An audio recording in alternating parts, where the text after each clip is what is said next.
Hello everybody and welcome back to my channel, or if you're new here, hi, my name's Brie. Stay for a while, please. But as you can tell from the title, we're going to be doing my July TBR. And usually for these types of videos, I will do a little challenge, like I'll get my TBR jar to choose my TBR, or I'll get Instagram to like blindly choose my TBR, or I'll get like a random number generator to choose my TBR. The list goes on. There's loads of challenges out there, but I have been in the biggest book slump for the last 2 months. I didn't even set a TBR for June because I knew I wasn't going to accomplish any sort of TBR. I decided to just make my own TBR of books that I really want to read, books that I think will help me out of my slump, and just books that have been on my list and I really want to read them, and books that I'm going to enjoy, because being in a reading slump really sucks, you guys. It really does. And a 2-month reading slump is not fun. So I've got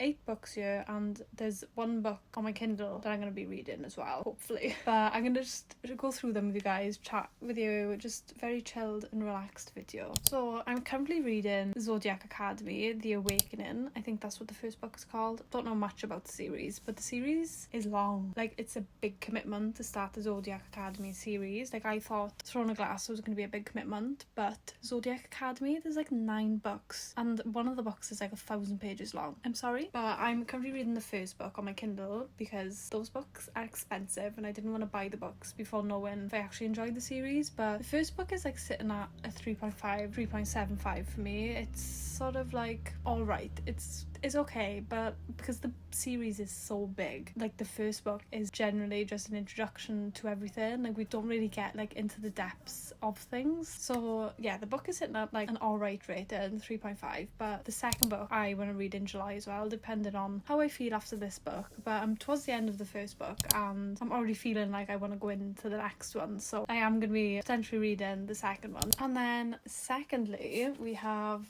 House of Sky and Breath. If you've watched any of my videos, you will know that I fell in love with House of Earth and Blood. I fell in love with this world. Just this urban fantasy is just amazing. I loved everything about it. I really have been putting off House of Sky and Breath because I don't want to go into the next book, because House of Earth and Blood could literally be read as a standalone and you would be happy and content with how it ends. Like, it doesn't end on a massive cliffhanger. Everything's kind of wrapped up in a really good way, and I don't want to ruin that happy 5-star feeling that I have for House of Earth and Blood and ruin it by going into this book, because I don't know what to expect. I really do not know what to expect from House of Sky and Breath, but apparently it's meant to be better than the first one. We'll see about that. And then thirdly, we have Abby Jimenez, Just for the Summer. Now again, if you're new here, I fell in love with Abby Jimenez in one of my videos. I read Yours Truly and I just fell in love with the writing style. The way she writes is amazing, and she just captures you from like the very first page, and it's amazing. And the way that she like represents really heavy topics like anxiety, like mental health issues, like the way she just like portrays it in her books is amazing, and she just captures it perfectly. Like, when I read Yours Truly, Jacob suffers from really bad anxiety, like social anxiety. I honestly felt like I was reading like how my brain works on these pages, and it was just like insane. The way that it was just captured was perfect. So I really want to read Just for the Summer, and I've heard this is just as good as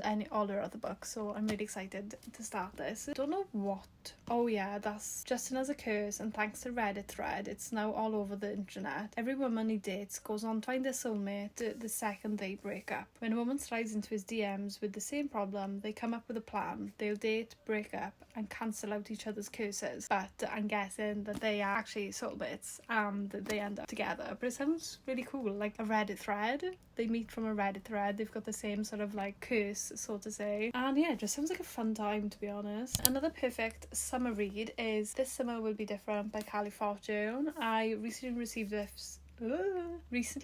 this from Penguin. The sun is shining this week, so I want to try and give it a go this week. When I'm down my mum's house, I'm going back to my mum's house for this week, and Callie Fortune just writes the perfect summer reads. She wrote Every Summer After, and I love this book. This book was like a 4-star. It was so easy. Oh my god, this was her debut novel. Did not know that. Is this like her second book? No idea. Yeah, but it literally says a dreamy and sexy summer novel. But she usually writes like this is a second chance romance, and I love a second chance romance. I really do love a second chance romance, and I really hope that this is a second chance romance. This summer they'll keep their promise. This summer they won't give in to temptation. This summer will be different. Ooh, so it's definitely a second chance. I feel like they're probably, every time they go to their holiday home, like the beach house or something, I'm guessing they like get together. But I don't know, I'm just throwing out assumptions here. I have no idea what this book is about, but I have a feeling I'm gonna love it. Next, because I have been in a really, like, you'll tell by this pile, it's more fantasy heavy, because I think that's why I went into a bit of a slump, because I was just reading so much romance. Like, I read so much romance and I was just sick of romance, and I'm just in a really heavy fantasy mood. So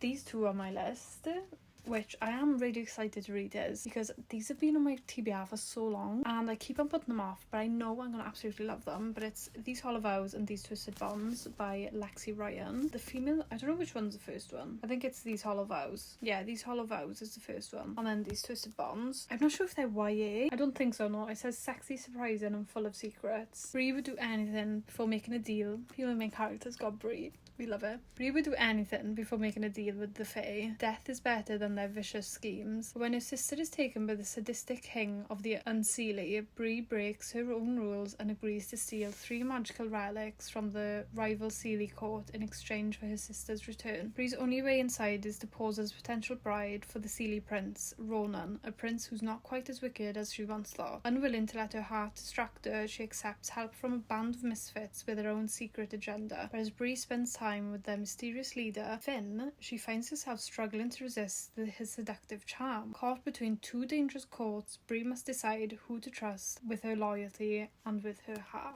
Ooh, sounds good. And whatever this ends up on, I'm guessing this follows through. I'm guessing there's going to be a bit of a cliffhanger with this, and then I can go straight in with this because I hate cliffhangers. But I think it is just a duology. And then this is the last romance book on my TBR list. This is The Dixon Rule by Elle Kennedy. I absolutely love Elle Kennedy's sports romance. I read her other book, Misfit, I think it's called. Did not like it. Like, Elle Kennedy needs to stick to hockey romances or just sports romance in general, because that's where she thrives. Anything else I've read by her flops. Like Girl Abroad flopped. She just needs to stick to hockey romances. It's where she thrives. And this is the second book in the Campus Diaries. The first book is The Graham Effect, which I absolutely loved. If you want a book with no third act breakup, this is your boy. This series is a carry-on from her off-campus series. So you have the off-campus series, and then you have the Brer You series, which is a spin-off. And then once all those have grown up, they all had babies, and then these are the babies. So this is the Campus Diaries, and The Graham Effect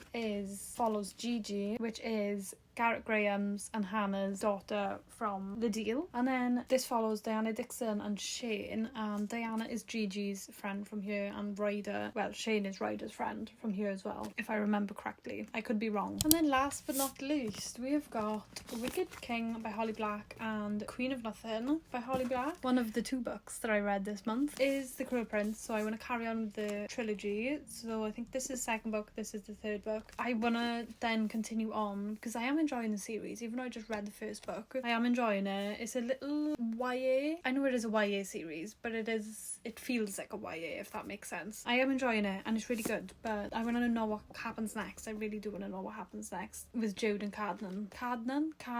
I never know how to say his name, but I'm not going to tell you too much of like what I expect these to be, because it'll be a big spoiler for the first book. Like, there was a lot to unpack in the first book, even though it was like only 300 pages. We unpacked a lot, and it was really difficult to get into the world building at the start, but I fully understand. I don't fully understand, but I have a good gist on how the world building is now. And that's all my books. Literally, I hope that I can get out of my slump. Like, if I don't want to read all 8, but if I can get at least like 5 of them done, like, I would be so grateful, because literally I just need to get out of this book slump. I need to be able to like want to pick up a book, and I don't want to force myself to read because I feel like I'm just going to make it worse. Hopefully I can read at least 5 of these. Fingers crossed. Wish me all the best. But yeah, before you go, don't forget to subscribe down below, give it a big thumbs up as well, and all the other YouTube stuff that it was asking you to do, and I'll see you guys next time.